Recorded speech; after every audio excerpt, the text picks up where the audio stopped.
আসসালামু আলাইকুম ওয়া রাহমাতুল্লাহি ওয়া বারাকাতুহু। প্রিয় দর্শক, আজকে যেগুলো প্রশ্ন এসেছে কুরবানি সম্পর্কে সে আমি উত্তর দিব। 1 নম্বর, কুরবানি করা কি? কুরবানি করা ওয়াজিব। কুরবানির গোশত কয় ভাগ করতে হবে অনেকেই প্রশ্ন করছে। কুরবানির গোশত আপনি যে কোনো ভাগ করতে পারবেন। 3 ভাগ করা মুস্তাহাব।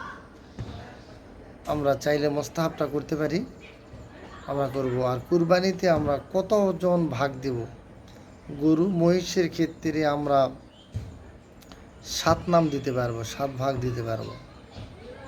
ছাগল ভেড়ার ক্ষেত্রে 1 নাম।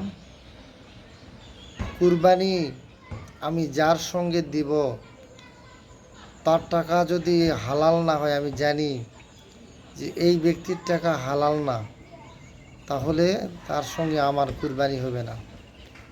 আমরা যে কুরবানিটা দিব এই কুরবানিটা সহি হতে হবে। সহি যদি হয়, হুজুর পাক সাল্লাল্লাহু আলাইহি সাল্লাম বলেছেন, কুরবানির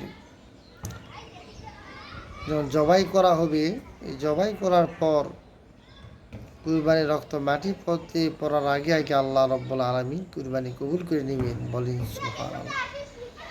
এরপরে দেখা যায় আমরা যখন ইমামরা বা কোনো মানুষ যখন কুরবানিটা জবাই করে, কষায় সঙ্গে সঙ্গে চামড়া ছিলতে লাগে। এক্ষেত্রে কুরবানির গরু স্বাভাবিক মৃত্যু যদি না হয়, খোঁচায় খোঁচায় যদি আমরা এরকম চামড়া ছিলতে শুরু করি, এই সময় কুরবানি হয় না, মারা যায় গরু।